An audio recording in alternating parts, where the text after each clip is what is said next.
तमोगुणी भोजन पाने से फिर भजन में नींद आएगी। बासी नहीं पाना, बहुत लाल मिर्च नहीं पाना, बहुत तेल के नहीं पदार्थ पाने, और ये अभक्ष पदार्थ जो त्याज्य हैं उनको नहीं पाना। इससे सतोगुण बढ़ेगा, सतोगुण से नींद नहीं आएगी। नींद आती है तमोगुण से। निद्रा आलस्य प्रमादोत्तम तत्तामस मुदाहरतम। तमोगुण से ही नींद, आलस्य और प्रमाद की उत्पत्ति होती है, वही हमें परेशान करता है। तो सतोगुणी भोजन पावें और थोड़ा भोजन पावें। अब दबा के यहाँ तक भोजन पाया तो फिर तमोगुण तो हो ही जाएगा।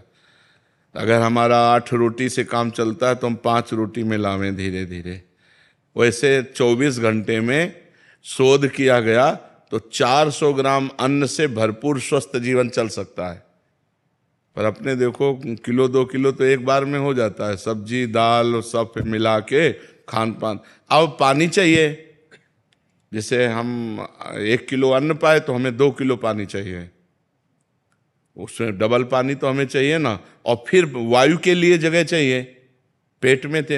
अब पेट में दबा के अन्न ही भर लिया, फिर पानी तो ऊपर सांस फूल रही है और भजन में मन नहीं लगेगा, प्रमाद स्थिति। अल्पाहार, थोड़ा भोजन पाए, अच्छे से जल जितनी आवश्यकता है 3-4 लीटर 24 घंटे में तो जल चाहिए ही, और वायु के लिए जगह खाली रहनी चाहिए, तो साधक साधना कर सकता है।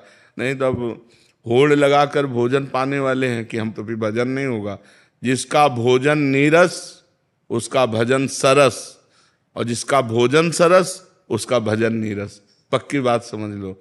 भोजन में बेस्वाद पाना चाहिए, दाल रोटी सब्जी उसमें कोई स्वाद, लेकिन स्वाद नाम में लेना चाहिए, राधा राधा राधा, तब स्वाद आएगा। अब अभी तो भोजन और भोग यही 2 पिंड नहीं छोड़ रहे, रसेंद्री और जनेंद्री के भोग यही पिंड नहीं छोड़ रहे। तो खूब नाम बढ़ाओ आगे, धीरे धीरे ठीक हो जाएगा। अनिल जी गुरुग्राम से। राधे राधे। महाराज जी आपके चरणों में कोटि कोटि प्रणाम।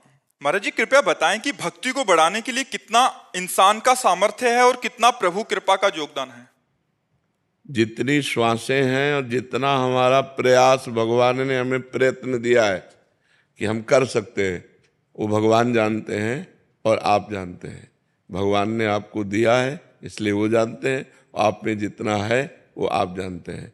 क्या नाम जपने के लिए किसी ताकत की जरूरत है? तो बस अगर हर समय हमारा नाम स्मरण चल रहा है, तो नारद जी ने भक्ति सूत्र में बताया, तदर्पिता अखिलाचारिता तद्विस्मरणेन परम व्याकुलते थे। ये भक्ति का लक्षण बताया। नवधा भक्ति तो है, लेकिन उस भक्ति में विशेषता क्या है? बोले तदर्पिता अखिलाचारिता। जितने आचरण हैं, जितने कर्म हैं, वो सब भगवान की प्रियता के लिए और भगवान को समर्पण करने के लिए। ये नहीं कहा कि ये कर्म नहीं, जितने तद अर्पिता अखिला, जितने भी कर्म हैं वो अब आपकी प्रियता के लिए कर्म नहीं होने चाहिए, वो भगवान की प्रियता के लिए कर्म होने चाहिए। अपनी प्रियता छोड़कर इष्ट की प्रियता के लिए जो कर्म किए जाते हैं वो भक्ति है। जो अपने लिए किए जाते हैं वो शुभ अशुभ कर्म हो जाते हैं। तद विस्मरणेन परम व्याकुलते, ये बहुत पॉइंट की बात है। भगवान का स्मरण छूटने पर परम व्याकुलता पैदा हो जाए। अब इसमें कौन से फावड़ा तो चलाना नहीं, राधा वल्लभ राधा वल्लभ राधा वल्लभ, राधा राधा राधा राधा, हर समय स्मरण करना है। और ये स्मरण हो रहा है, यही भगवान की कृपा है। हमारा प्रयत्न जितना जोर का होगा उतना ही कृपा का अनुभव होगा। अब हम थोड़ी देर जपे, फिर प्रपंच, फिर मनोरंजन, फिर माया की बातें, वो बात एक अलग है। लेकिन यदि हम वास्तविक भक्ति करना चाहते हैं तो हमें श्वास श्वास सुमिरन करे, दुविधा रहे न कोई। अगर हर श्वास में अधिक से अधिक नाम जप करे तो भगवत प्राप्ति में दुविधा नहीं रहेगी। भक्ति का पूर्ण स्वरूप यही है कि हमारा प्रयत्न प्रमाद में न बदलने पावे। कोई आनंद आया नहीं, कोई भगवत दर्शन हुए नहीं और प्रतिकूलता आती चली जा रही, प्रमाद ना आने पावे, बराबर प्रयत्नशील रहे, तो वो कृपा पात्र जन भगवान की कृपा में डूब जाता है। हरिवंश कृपा हरिवंश कहे, कृपा से ही हम हरिवंश बोल पाएंगे। कृष्ण कृपा से ही कृष्ण बोल पाएंगे। और जय कृष्ण तेई नाम, अगर कृष्ण नाम चल रहा है तो साक्षात कृष्णचंद्र जो हमारी जिह्वा पे विराजमान है। हमें निरंतर नाम जप करना चाहिए, अपने हर आचरण भगवान को समर्पित करने चाहिए। यही भक्ति का स्वरूप है। प्रयत्न हमारा, कृपा भगवान की। जो प्रयत्न हो रहा है वो भी कृपा से ही हो रहा है, ऐसा अनुभव करें। समझ पा रहे हैं आप? राहुल जी अलीगढ़ से। राधे राधे महाराज जी। महाराज जी, श्री नरसिंह मेहता जी जैसी निश्चिंतता कैसे आती है? जब हम पूर्ण रूप से भगवान को समर्पित हो जाते हैं, हमारी कहीं ममता नहीं होती। नरसिंह मेहता जी का लड़का मरा तो करताल उठाकर नाच रहे, बड़ा भला किया गोविंद ने, गोविंद ने बड़ा भला किया। क्योंकि कहीं ममता नहीं, पुत्र में, पत्नी में, बेटी में, परिवार में कहीं ममता नहीं। एकमात्र भगवान में आसक्ति है और भगवान में समर्पण है। दूसरों के प्रति भगवत भाव और निरंतर भगवान का चिंतन, भगवान का आश्रय, कहीं कोई ममता आसक्ति नहीं तो आ जाएगा। पर ये बहुत कठिन बात है। अपने शरीर में ममता, शरीर संबंधियों में ममता, भोगों में आसक्ति, नाना प्रकार का प्रपंच भरा हुआ है। अभी भगवान का आश्रय कहाँ है? धन का आश्रय, बल का आश्रय, नाना प्रकार की व्यक्ति वृत्ति, जो व्यक्ति हैं या अंदर की वृत्ति, इनका आश्रय, भगवान का आश्रय कहाँ है? जब संपूर्णतया न किसी व्यक्ति का न किसी वृत्ति का, एकमात्र भगवद आश्रय, तब भगवान की कृपा का अनुभव होता है। अब उनके आगे भात भरने का पर्चा आया, ठाकुर जी के सामने रख दिया, आपका जैसा मन हो, भर दिया ठाकुर जी ने भात। उनके बेटे का ब्याह था, उनका हमसे नहीं होने वाला, आप जानो, हमें आपका भजन नहीं छोड़ना है, आप जानो। तो भगवान ब्याह में थे, नरसिंह मेहता के बेटे के ब्याह में भगवान स्वयं थे। हाँ, तो इसी को तो भजन के द्वारा भगवान में समर्पित करना है। खूब भजन करो, ये समर्पित हो जाएगा। जितना भजन करोगे उतना ही दिमाग समर्पित होगा भगवान में। और भजन, हमने तो मांस छोड़ दिया है, पर हमारे माता पिता बोलते हैं कि बलि देनी पड़ेगी देवताओं पे, और जब मकान बनाते तो भी देते नहीं नहीं, सब मूर्खता है बच्चा, ये सब मूर्खता है। नहीं दोगे तो अमंगल हो जाएगा आपका। हम जो तुम्हें बात कह रहे हैं, किसी भी पशु की बलि देने से अगर कहीं मंगल होता हो, हिंसा करने से, ये मूर्खता है, ये मूर्खता है। नाम जप करो, भगवान नाम कीर्तन करो और पशु पक्षियों की भी सेवा करो, तुम्हारा परम मंगल हो जाएगा। हमारा ज्ञान आप पूरी तरह। हाँ, बस आप हिम्मत रखते रहना, आप मत करना, आप बस अपने को बचा लो। देखो, पिता हिरण्यकश्यप था, लेकिन प्रहलाद जी का विरोध किया, भक्ति का विरोध किया, तो प्रहलाद जी ने दैत्यराज करके संबोधन किया, पिताश्री नहीं। तजु पिता प्रहलाद विभीषण बंधु भरत महातारी। ये बहुत पूर्व जन्म के किसी अशुभ संस्कार का फल मिलता है कि ऐसे माता पिता मिलते हैं जो आसुरी प्रवृत्ति के होते हैं। वहीं घर में रहो, लेकिन आपको असत कार्य नहीं करने, इतने कमजोर नहीं बनना, बिल्कुल नहीं बनना कि हाँ, बिल्कुल नाम जप करो, भगवान तुम्हें सामर्थ्य देंगे। नाम जप करो। कुमार सत्यम जी। राधे राधे। राधे राधे महाराज जी। महाराज जी, मैं भजन गायक हूँ महाराज जी। महाराज जी, मैं समाधान चाहता हूँ कि अगर विवाह की इच्छा ना हो तो विवाह करना चाहिए घर वालों के? नहीं करना चाहिए, नहीं करना चाहिए। यदि हमारी इच्छा नहीं है, तुम किसी दूसरे को अपने बंधन में बांध करके पीड़ा देना ठीक नहीं है। क्योंकि दूसरा तो आपको पति भाव से स्वीकार करेगा, तो वो अपनी इच्छा कुछ रखता है। अगर आप उसकी इच्छा पूर्ति नहीं करेंगे तो उसका तो जीवन बाधित हो गया ना। तो आपको है कि हमें आजीवन ब्रह्मचर्य रहना है, तो आप अपनी रुचि माता पिता से व्यक्त कर सकते हैं। किसी के जीवन में खुलवाड़ नहीं करना चाहिए कि हमें कोई दबाव करके किसी लड़की से ब्याह करा दे और हमारी रुचि है नहीं, हम उसको प्यार दे ना पाएँ तो उसका जीवन व्यर्थ चला जाए। तो ऐसा नहीं करना चाहिए। अपने माता पिता की प्रियता के लिए किसी की प्रियता को नष्ट ना करें, किसी के जीवन को बर्बाद न करें, खुला अपना जीवन रखना चाहिए। सुनील कुमार गुप्ता जी। राधे राधे। हरे कृष्णा महाराज जी। महाराज जी, अपने गुरु के प्रति श्रद्धा को कैसे बढ़ा सकते हैं अपन? जितना भजन करोगे उतना हृदय पवित्र होगा, उतने गुरुदेव से प्रेम होगा। भजन से प्रेम होता है। गुरुदेव कोई सांसारिक व्यक्ति नहीं है कि किसी सांसारिक संबंध में जैसे अपनापन होता है वैसा अपनापन गुरुदेव से हो नहीं। भजन करने से गुरु साक्षात परब्रह्म तस्मै श्री गुरुवे नमः, गुरु परब्रह्म है ये भाव आने लगेगा। जितना गुरु प्रदत्त नाम जप करोगे, गुरु मंत्र जप करोगे, उतने गुरु से प्रेम होगा। जितना पवित्र आचरण करोगे उतने गुरु से प्रेम होगा। जितना संत वैष्णव से निरपराध रहोगे उतने गुरु से प्रेम होगा। कहीं भी अपराध किया जाए वो गुरु के पास जाता है। जब हम किसी वैष्णव संत का अपराध करेंगे तो हमारा गुरु से संबंध खट्टा होने लगेगा।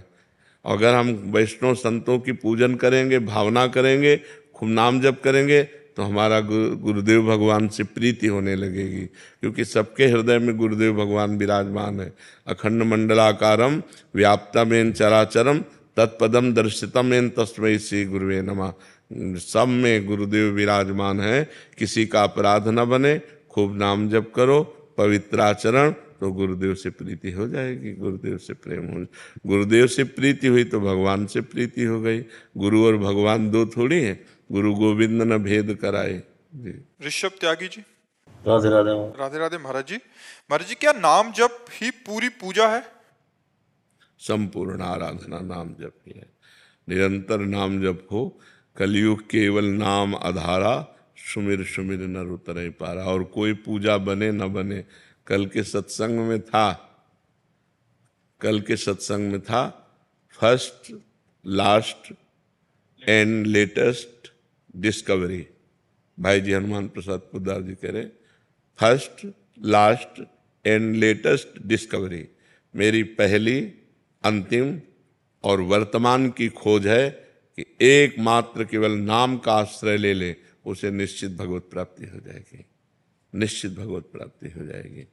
और गोस्वामी तुलसीदास जी भी कह रहे हैं, भरोसो जाहि दूसरो सो करो। किसी का मन आवे किसी साधन पे भरोसो करो। मेरे तो राम नाम दो आखर, राम ये दो अक्षर मेरे माई बाप है, मेरा सब कुछ है, इसी से सब कुछ प्राप्त हुआ है। तो भगवान नाम जप ही संपूर्ण पूजा है। यदि नाम जप हो रहा है और कोई पूजा नहीं हो रही तो संपूर्ण पूजा हो रहा है। अगर और पूजा हो रही, नाम जप नहीं हो रहा तो अधूरा है। नाम जप है अंक और सब सेवा साधन शून्य है।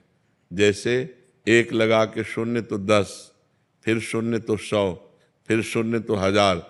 ऐसे नाम जप करते हुए सेवा साधन जो भी करो, व्यापार नौकरी, सब 10 गुना फल देने वाला होगा। अगर नाम जप अंक है, अंक हटा दो तो 0 0 0 0। समझ पा रहे हो? इसलिए संपूर्ण सेवा पूजा भजन नाम है। अगर नाम जप हो रहा, इससे बड़ी कोई पूजा नहीं, इससे बड़ा कोई यज्ञ नहीं, इससे बड़ा कोई तीर्थ स्थान नहीं, इससे बड़ा कोई दान नहीं। सब कुछ यही है नाम जप। नाम के समान नाम ही है, इसकी समानता में दूसरा कोई नहीं है। राहुल जी दिल्ली से, राधे राधे महाराज जी। राधे राधे महाराज जी। महाराज जी आप लिख रहे हैं कि ये सबका सामान्य प्रश्न भी है कि दुख की पीड़ा से बाहर नहीं आया जाता। महाराज इसका क्या कारण होता है कि जैसे वो बहुत समय लग जाता है वापिस आने में? महाराज जी विवेक की कमी और मन का मलिन होना। अगर विवेक प्रवीण हो तो 1 सेकंड में काट दे, तो प्रवीण विवेक हुआ नहीं, बुद्धि में विवेक हुआ नहीं, केवल बुद्धि है। और मन जो है वो मलिन है, तो किसी भी नेगेटिव भाव को, विपत्ति को, तिरस्कार को, अपमान को पकड़ करके अगर बहुत मलिन है तो महीनों परेशान रहता है, दिनों परेशान रहता है। साधक 5 मिनट में काट दिया, और प्रवीण तो 1 मिनट में काट दिया, और प्रवीण तो स्वीकार ही नहीं किया, मस्त एकदम। तो ये विवेक सत्संग से होता है। बिन सत्संग विवेक न होई, और राम कृपा बिन सुलभ न। बिना भगवान की कृपा के सत्संग नहीं मिलता, और बिना सत्संग के विवेक नहीं होता। अगर विवेक हो जाए बुद्धि में और नाम जब चल रहा है तो मन की मलिनता नष्ट हो जाएगी, वो दुख को पकड़ेगा ही नहीं, वो सुख में ही रहेगा। अगर हमारा मन भगवान के चिंतन में है, शरीर में दुख है या परिस्थिति दुखद है, तो हम उसको क्रॉस कर जाएंगे। अगर हमारा मन भगवान में नहीं है तो उसी में डूब जाएंगे, उसी में परेशान हो जाएंगे। तो लोग भगवान का आश्रय तो लिए नहीं, भजन करते नहीं, तो सुख आया तो फूल गए, बोले नहीं उनके लड़का हुआ है, ठीक है, हुआ, हर्षित हुए, पधार गया, अब हाहाकार मचा, रोना शुरू।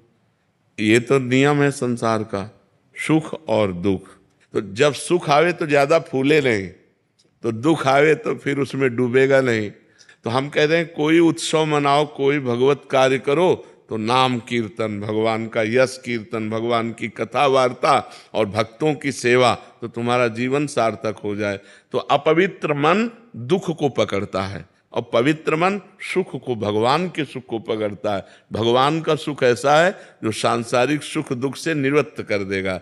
अब जैसे कोई लाभ मिला तो तत्काल विवेक काम करता है, इतने से क्या होगा और ये कितने दिन टिकेगा, तो उसमें फूलन नहीं होती। नहीं तो संसारिक आदमी एकदम फूल जाता है, अरे लाभ मिल गया, अच्छा हानि हुई, कितनी देर टिकेगी? जब सुख नहीं टिका तो ये कितनी देर टिकेगी? हम डटकर इससे लड़ते हैं और इस विपत्ति से, इस दुख से, इस हानि से हम परास्त नहीं होंगे, क्योंकि विवेक काम कर रहा है और विवेक सत्संग और नाम जप से होता है। तो नाम जप और सत्संग करो जिससे तुम्हारा मन पवित्र रहे, दुख का स्पर्श ना करे। दुख जो है वो माना हुआ है, दुख है नहीं, दुख माना जाता है, दुख की मान्यता है, नहीं तो दुख है नहीं। सुख है, सुख है। जैसे एक पानी गिरा तो किसान को सुख हो गया और कुम्हार को दुख हो गया, उसके सारे बर्तन भीग गए, जो कच्ची मटकी थी सब फैल गई, उसको तो सुख और दुख अपनी मान्यता के अनुसार है। एक की मान्यता खेती लहला रही तो सुखी हो गया, एक के बर्तन सब मिट्टी के थे वो सब फूट गए पानी गिरने से, वो दुखी हो गया। तो दुख और सुख, एक ही वर्षा एक को दुख दे दी एक को सुख दे दी, तो मान्यता हुई ना, अपनी मान्यता बिगड़ गई, अपनी मान्यता बन गई, तो सुख और दुख का ये कोई शाश्वत सुख नहीं है। शाश्वत भगवान का सुख है। यदि हम नाम जप करें, सत्संग सुने और भगवान के भरोसे हो जाएं तो हम सुख दुख से निपट सकते हैं, नहीं तो पीस डालता है आदमी, इतना दुखी हो जाता है कर लेता है। देखो ना, हार जाने पर, फेल हो जाने पर, या किसी भारी समस्या में या ब्लैकमेल हो जाने पर आदमी जब दिमाग काम नहीं करता तो फिर उस कर लेता है। तो हमें लगता है कि हमें सत्संग के द्वारा अपने विवेक को बढ़ाना चाहिए, जिससे हम ऐसी परिस्थितियों से निकल पाएं। अगर हम ना निकल पा रहे हैं तो हमको विज्ञ जनों के पास जाना चाहिए, संतों के पास जाना चाहिए, वहाँ अपनी समस्या रखनी चाहिए, उससे निकलने का उपाय पूछना चाहिए। डूबना नहीं चाहिए, उसको पकड़ के नहीं बैठ जाना चाहिए कि अब क्या होगा, अब तो सब बेकार हो गया। नहीं, ऐसा नहीं, कोई ना कोई रास्ता भगवान निकालेंगे जिससे फिर हमारे जीवन में प्रकाश आएगा, फिर हम आनंद को प्राप्त होंगे। दीपक जी फरीदाबाद से। राधे राधे महाराज। राधे राधे महाराज जी। महाराज जी, दास का जन्म उसी स्थान गांव में हुआ जहां सूरदास जी महाराज जी का जन्म हुआ था। महाराज जी, नाम जप के अलावा और मैं क्या करूं उनकी जैसी भक्ति मेरे अंदर आ जाए? भगवान को सूरदास जी के लिखे हुए पद सुनाओ, बहुत प्रिय लगते हैं। रसिकों के पद जो है ना बहुत प्रिय लगते हैं। ठाकुर जी की छवि सामने हो या श्री विग्रह हो और सूरदास जी के लिखे हुए पद उनको सुनो, बहुत राजी हो जाएंगे। नाम जप करो और पद सुनाओ ठाकुर जी को, बहुत जल्दी प्रसन्न हो जाएंगे। रोज पद सुनाने जाते थे श्री सूरदास जी श्रीनाथ जी को। श्री श्रीनाथ जी का जब श्रृंगार होता तो रोज, तो सबको ये आश्चर्य होता कि जैसी पत्रावली, जैसा श्रृंगार, जैसी पोशाक, जैसे आभूषण, वैसे ही वर्णन। तो कई बार लोगों ने पूछा कि वास्तविक आप अंधे हो कि आपके नेत्रों में ज्योति है?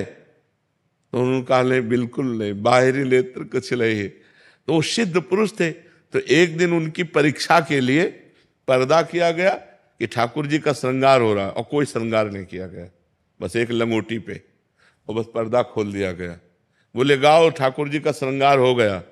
तो सूरदास जी ने पद गाया, आज हरि देखे नंगम नंगा।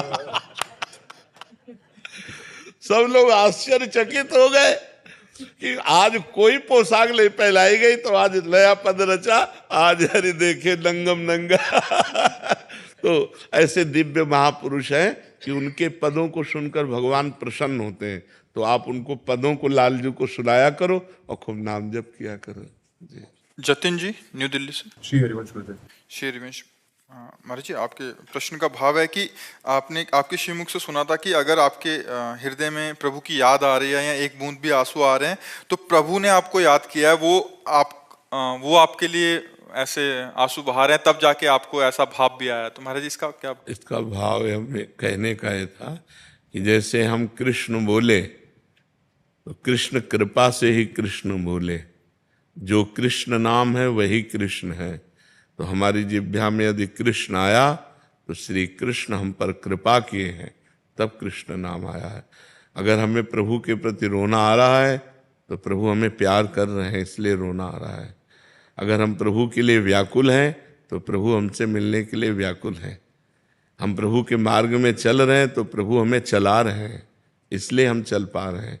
तो सर्वस्व कृपा ही है, सर्वत्र कृपा ही है, सर्वस्व कृपा ही है। भक्त का सर्वस्व कृपा ही है। भगवान की कृपा से मार्ग में आना, भगवान की कृपा से नाम जप होना, भगवान की कृपा से संत जन मिलना, भगवान की कृपा से भगवत कथा वार्ता मिलना, भगवान की कृपा से ही भगवान के चिंतन में डूबना, ये सब कृपा से ही है। ये भाव कहने का है जी। श्रेय मिश्रा जी कानपुर से। श्री हरिवंश महाराज जी, आप पूछना चाह रहे हैं कि अगर कोई भगवान का नाम लेके अपना मतलब आत्म करता है तो क्या उसको भगवत प्राप्ति होगी? नहीं, नहीं, कदापि नहीं। जो कानून के विरुद्ध है वो दंडनीय अपराध है, तो उसे अपराध का भोग भोगना होगा। कहीं भी हमारे शास्त्र में या भारतीय कानून में आत्महत्या करने की स्वीकृति नहीं है, स्वीकृति नहीं। अगर आप आत्महत्या करते हुए, उपाय करते हुए पकड़े जाए तो आपको सजा होगी। आप आत्महत्या नहीं कर सकते, ये हमारे भारतीय कानून में भी है। और भागवती कानून में यदि आत्महत्या करते हैं तो आप भूत प्रेत की योनि को प्राप्त होंगे, आप दुर्गति को प्राप्त होंगे, ना आपकी सदगति होगी। ऐसा नहीं तो सब लोग नाम बोल करके दरिया में कूद जाएं, ऐसा नहीं है, ऐसा नहीं है। ऐसे दुर्गति को प्राप्त होगा और सदगति को प्राप्त नहीं होगा। जैसे कोई नाम ले करके पाप करे तो नरक को प्राप्त होगा और सदगति को प्राप्त नहीं होगा।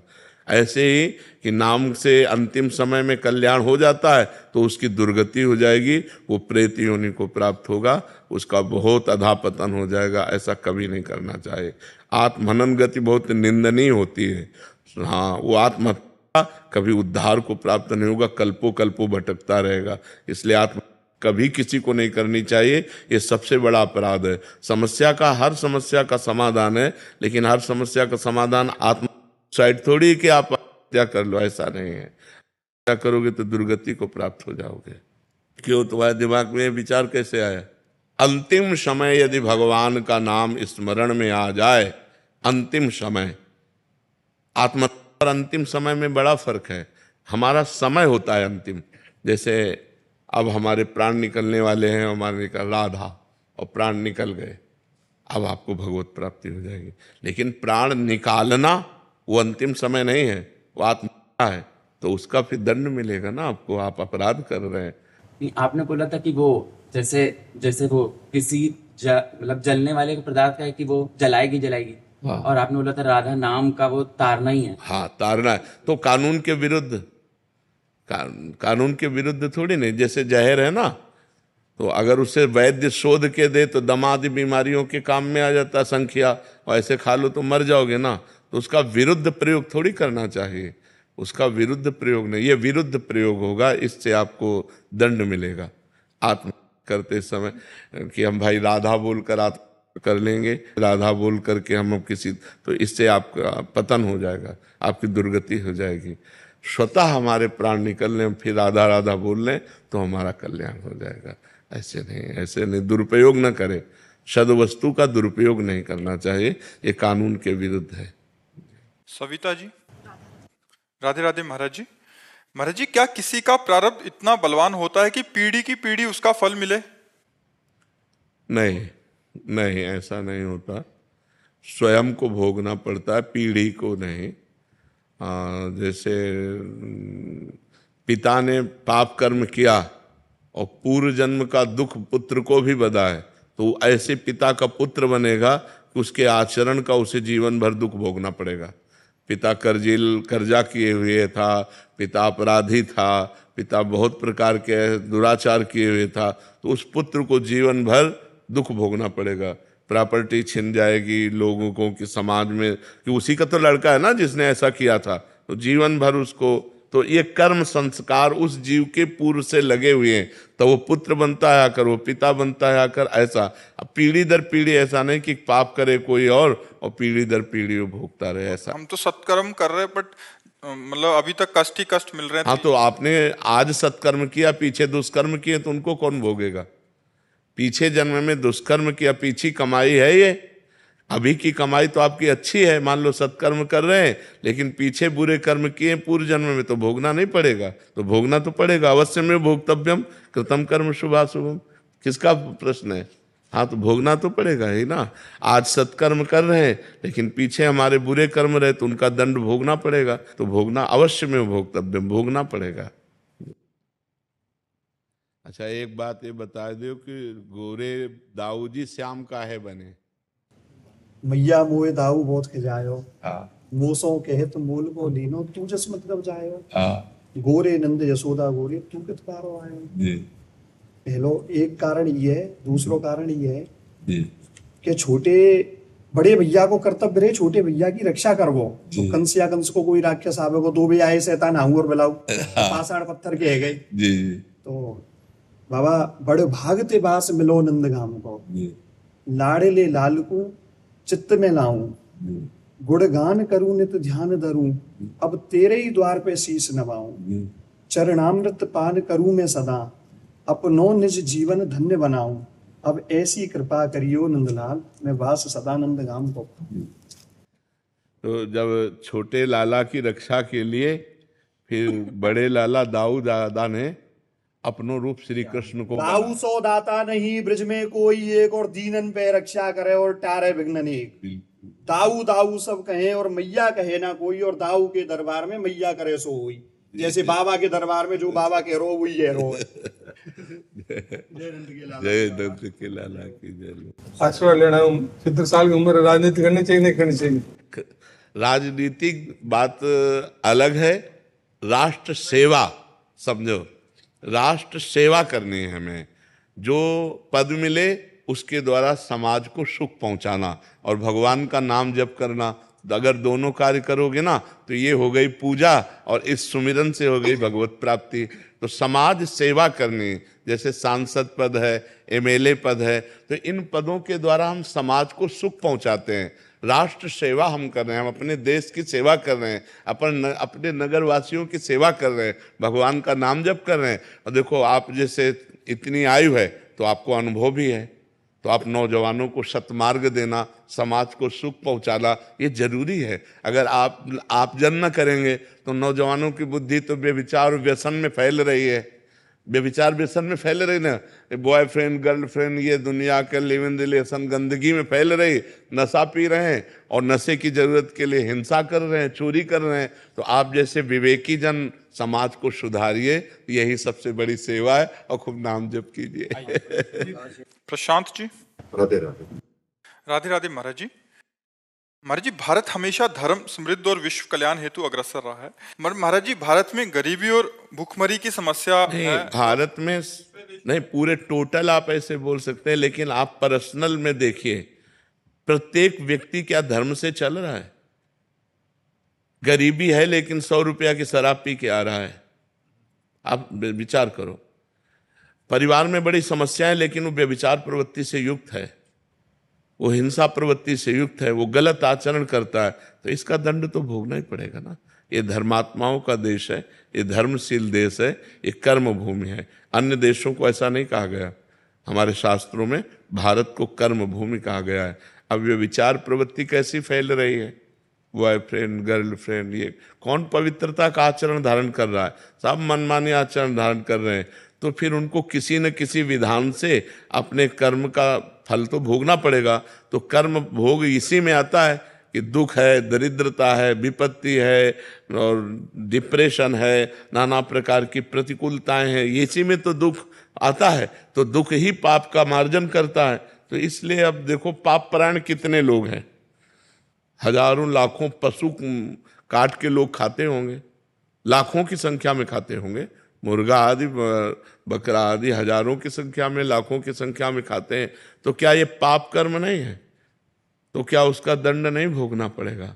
हाँ, टोटल अगर हम बोलते हैं तो धर्मशील, शांत, प्रिय और दूसरों का उपकार करने वाला देश है। मान लो किसी देश में भी, वो हमारा शत्रु देश भी हो, अगर वहाँ कोई मतलब परेशानी आ गई, भूकंप आ गया, बाढ़ आ गई, तो भारत आगे खड़ा दिखाई देगा सेवा करते हुए। ये हमारे देश का है। लेकिन क्या हमारे देश के अंतर्गत अधार्मिकता नहीं हो रही? क्या पाप नहीं हो रहे? कितने बड़े बड़े पाप हो रहे हैं, कितनी अधार्मिकता हो रही, तो क्या उसका दंड नहीं मिलेगा? तो उसका दंड मिलने के लिए यही सब है, दरिद्रता, प्रतिकूलता, विपत्ति, नाना प्रकार की मानसिक और शारीरिक रोग समस्याएं, वही सबको भोगनी पड़ रही है। यदि सब धर्मशील हो जाएं, ठीक से चलें, तो सब स्वस्थ रहें, सब आनंदित रहें, लेकिन सब ऐसे नहीं कर रहे हैं। आप खुद देख लीजिए कितना बड़ा अनाचार दुराचार भारत में भी हो रहा है, तो फिर उसका दंड तो भोगना ही पड़ेगा। दिन भर लेबरी करके 500 रुपये कमाते हो, शाम के शराब पी के जाते हैं। अरे उसी के हरी सब्जी लेके जाते तो पूरा परिवार खाता, उसी के थोड़ा मीठा मीठा लेके जाते, परिवार प्रसन्न होता, लेकिन शराब पिए और ढंगते हुए ऐसे जा रहे हैं। ये लाखों की समस्याएं हैं, लाखों की समस्याएं, एक की समस्या नहीं, लाखों लोगों की है। भगवान ने तुम्हें दिया है तो तुम अपना मनोरंजन मार करके दूसरे का जीवन यापन कर सकते हो। हजारों ऐसे हैं जो बीमारी से परेशान हैं और अर्थ की अव्यवस्था है, और तुम 50,000 फूंक रहे हो। भगवान ने तुम्हें दिया है माना, तो तुम 50,000 मनोरंजन में फूंक रहे हो। यदि उनको दे देते तो गरीबों के घर बस जाते। तो ऐसे कितने लोग हैं जो विचार नहीं कर पा रहे कि हम अपने भारत का सहयोग करें। हमारे भारत की गरीबी दूर कैसे होगी? जिनके पास अपार धनराशि है वो गरीबों को ऐसी व्यवस्था करे, तो ऐसी मति गति कहाँ है? तो इसलिए टोटल तो हम कह सकते हैं कि हमारा देश धार्मिक देश है, शांति प्रिय देश है और दूसरों का उपकार करने वाला देश है, लेकिन सब नहीं है। इसीलिए सब भोग रहे हैं, इसलिए अपने अपने कर्मों का फल भोग रहे हैं। रमेश जी नोएडा से। श्री हरिवंश। श्री हरिवंश महाराज जी, आपके चरणों में कोटि कोटि प्रणाम। महाराज जी, मेरे कुछ संशय हैं, कृपया निवारण करने का कृपा करें। महाराज जी, क्या पद्म आसन में कुछ और क्रियाएं कर सकते हैं, जैसे कीर्तन, पाठ पढ़ना, वार्तालाप या भोजन करना आदि? नहीं, पद्मासन में मंत्र जाप, नाम जप और शांत भाव से बैठ सकते हैं, बस, और नहीं। ये नहीं कि पद्मासन लगा के भोजन पा रहे हैं, पद्मासन लगा करके हम पाठ कर रहे हैं, कीर्तन कर रहे हैं। पद्मासन होता है शांत भाव, मन को एकाग्र करके नाम में, मंत्र में लगाया, शांत भाव से बैठे भगवत चिंतन कर रहे हैं। अब जितना लगा सको, 4 घंटे, 5 घंटे, 3 घंटे, 2 घंटे, भोजन आदि सुखासन पर, कीर्तन आदि खड़े होकर के या सुखासन में बैठ करके, अलग अलग है। लेकिन पद्मासन में मंत्र जाप, ध्यान, नाम जाप अंदर करते हुए शांत बैठे रहना, पद्मासन आदि का। महाराज जी, ये अनुभव किया कि पद्मासन जैसे आपकी प्रेरणा से किया तो भोजन अल्प मात्रा में हो गया, हाँ, महाराज जी, और शक्ति ज्यादा मिल रही है महाराज। हाँ, ये होता है, भोजन अल्प हो जाता है और शारीरिक शक्ति बढ़ने लगती है, क्षमता बढ़ने लगती है। बहुत सुंदर। महाराज जी, क्या पद्मासन और सिद्धासन एक दूसरे के बाद कर सकते हैं? पहले हाँ, तो पद्मासन हाँ, फिर कर सिद्धासन? सकते, तुरंत कर सकते हैं। जैसे आप 40 मिनट 1 घंटा पद्मासन लगाए तो आप तुरंत फिर सिद्धासन में भी बैठ सकते हैं, दोनों में बैठ सकते हैं। महाराज जी, कल परसों आप अभी साधकों को जो बता रहे थे कि जैसे पद्मासन पे लगा के उससे बहुत फायदा होगा महाराज जी, 4। हाँ, उसमें क्या होता है कि वायु संशोधन, पहला वायु संशोधन होता है कि जैसे हमने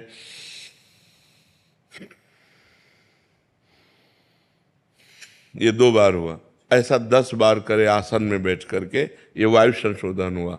फिर अगर 4 बार प्राणवायु को नाम लेते हुए घसीटे और 4 चौको 16 बार बीच में रोके और 8 बार निकाले, इसे प्राणायाम की प्रथम पद्धति कहते हैं। इससे बहुत लाभ मिलेगा, शरीर स्वस्थ रहेगा और भजन में मन लगेगा।